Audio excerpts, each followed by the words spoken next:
નમસ્કાર મિત્રો, અમારા નવા વિડીયોમાં આપ સૌનું હાર્દિક સ્વાગત છે. તો આજે આપણે વાત કરીએ પત્ની તેના પતિની લાંબી આયુ માટે વડ સાવિત્રીનું વ્રત કરે. એક પતિ પત્ની સાથે બનેલ ઘટના. 40 વર્ષની ઉંમર એટલે સામાન્ય રીતે માણસ માટે EMI, ભવિષ્યની ચિંતાઓ, ઓફિસનું રાજકારણ અને મધ્યમ વર્ગીય થાકનો સમય. આ ઉંમરે મોટાભાગના પરિણીત પુરુષોના જીવનમાંથી રોમાંચ સુકાઈ ગયો હોય છે અને પત્ની સાથેનો સંબંધ માત્ર એક વ્યવહાર કે જવાબદારી બનીને રહી ગયો હોય છે. પણ મારી ઓફિસમાં કામ કરતો 40 વર્ષનો સમીર આ વ્યાખ્યામાં ક્યાંય ફિટ નહોતો બેસતો. સમીર એટલે જાણે કોઈ જુદી જ દુનિયાનો માણસ. એના ચહેરા પરની ચમક અને આંખોમાં રહેલી એક અનોખી ખુશી જોઈને મને હંમેશા આશ્ચર્ય થતું. તેની અંદર એક એવો પાગલપનવાળો પ્રેમ હતો જે આજના સ્વાર્થી જમાનામાં ભાગ્યે જ જોવા મળે. અને આ પ્રેમ માત્ર કોઈ એક દિશામાં નહોતો વહેતો, એ છોમેર છલકાતો હતો. સમીર અને અંજલિના લગ્નને 15 વર્ષ થઈ ગયા હતા, પણ એમને સાથે જોઈ અને કોઈ ન કહી શકે કે આ જૂનું દંપતી છે. ગયા રવિવારે હું કોઈ કામસર સમીરના ઘરે ગયો હતો. મેં ડોરબેલ વગાડી અને અંજલિ ભાભીએ દરવાજો ખોલ્યો. હું અંદર ગયો ત્યારે સમીર રસોડામાં હતો. અરે રોહન, આવ આવ. બસ હું અંજલિ માટે એવી ફેવરિટ આદુવાળી છાશ બનાવી રહ્યો છું. સમીરે રસોડામાંથી જ બૂમ પાડી. થોડી વારમાં સમીર ટ્રે લઈને આવ્યો. એણે પહેલાં એક કપ અંજલિ ભાભીને આપ્યો. ભાભીએ છાનો પહેલો ઘૂંટડો ભર્યો અને સમીર એની સામે એવી રીતે એકીટસે જોઈ રહ્યો હતો જાણે કોઈ કોલેજ જતો યુવાન પોતાની પ્રેમિકાને પહેલીવાર ચા પીતી જોઈ રહ્યો હોય. કેવી બની છે? સમીરે એકદમ ઉત્સુકતાથી પૂછ્યું. એકદમ પરફેક્ટ મારા જાદુગર, ભાભીએ હળવાશથી આંખ મારતા કહ્યું. અને સમીરનો ચહેરો ખુશીથી લાલ થઈ ગયો. 15 વર્ષના લગ્ન જીવન પછી પણ સમીરનો પ્રેમ સાવ તાજો હતો. એ બજારમાંથી શાકભાજી લેવા જાય તો અચૂક અંજલિ માટે એક મોગરાનો ગજરો લેતો આવે.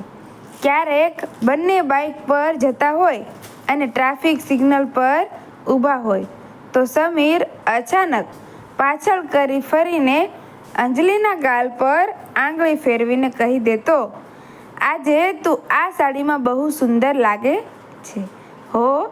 આસપાસના લોકો ભલે આશ્ચર્યથી જોતા રહે, પણ સમીરને દુનિયાની કોઈ પરવા નહોતી. એ અંજલિના પ્રેમમાં સાવ પાગલ હતો. સમીરનો આ પ્રેમ માત્ર એની પત્ની પૂરતો જ સીમિત નહોતો. જે માણસનું હૃદય પ્રેમથી ભરેલું હોય એ પ્રેમ ક્યારેય કોઈ એક વ્યક્તિમાં કેદ નથી રહી શકતો. એકવાર અમે બંને બાઇક પર ઓફિસ જઈ રહ્યા હતા. રસ્તામાં એક સિગ્નલ પાસે એક વૃદ્ધ ડોશીમાં તાપમાં બેઠા બેઠા ગુલાબના ફૂલ વેચી રહ્યા હતા. સમીરે બાઇક ઊભી રાખી એણે ખિસ્સામાંથી 100 રૂપિયાની નોટ કાઢી ને માજીને આપી દીધી અને બધા ફૂલ ખરીદી લીધા. માજી, હવે ઘરે જઈને આરામ કરજો, બહુ તાપ છે. સમીરે એમના કરચલીવાળા હાથ પર હાથ મૂકી અને ખૂબ જ વહાલથી કહ્યું. મેં બાઇક પર પાછા ફરેલા સમીરને પૂછ્યું, અલ્યા સમીર, આટલા બધા ફૂલનું તું શું કરીશ? અને તે ભાવતાલ પણ ના કર્યા. સમીરે ફૂલોને સૂંઘતા હસીને કહ્યું, અરે ગાંડા, થોડા ફૂલ અંજલિના વાળમાં ગજરો બનીને એને ખુશ કરશે અને બાકીના ફૂલો મારી ઓફિસના ટેબલ પર સુગંધ ફેલાવશે. અને પેલી માજીના ચહેરા પરની જે શાંતિ હતી એ 100 રૂપિયા કરતાં ઘણી મોટી થતી. સમીરની અંદર કોઈના માટે નફરત નહોતી. ઓફિસના પટ્ટાવાળાથી લઈ અને બિલ્ડિંગના વોચમેન સુધી તે દરેકને નામથી બોલાવતો અને ખબર અંતર પૂછતો. જો રસ્તા પર કોઈ કીડીઓની હારમાળા પસાર થતી હોય તો સમીર ત્યાં ઊભો રહી જતો અને બીજાને પણ સાચવીને ચાલવાનું કહેતો. કાળઝાળ ગરમીમાં એ પોતાની પાણીની બોટલમાંથી રખડતા કૂતરાઓને ખોબામાં પાણી પીવડાવતો. મેં જાતે જોયો છે. કોઈ ઓફિસમાં એની સાથે ખરાબ વર્તન કરે તો પણ એ હસીને માફ કરી દેતો. આવી જ રીતે મારાથી એક દિવસ રહેવાયું નહીં અને હું હજુ કુંવારો હતો અને દુનિયાની કડવાશથી ત્રાસી ગયો હતો. મેં સમીરને કેન્ટીનમાં ચા પીતા પીતા પૂછી જ લીધું કે, હે સમીર, મને એક વાત નથી સમજાતી. આ દુનિયા આટલી સ્વાર્થી છે. રોજિંદા જીવનમાં આટલું બધું ટેન્શન છે, છતાં તમે ખુશ કેવી રીતે રહી શકો છો? અને સાચું કહેજો, 15 વર્ષ પછી પણ એક જ પત્ની માટે આવો ગાંડા જેવો પ્રેમ કઈ રીતે ટકી શકે?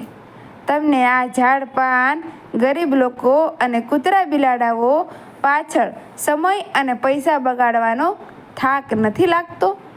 સમીરે ચાનો કપ નીચે મૂક્યો. એની આંખોમાં એક અત્યંત ઊંડી અને નિર્મળ ચમક હતી.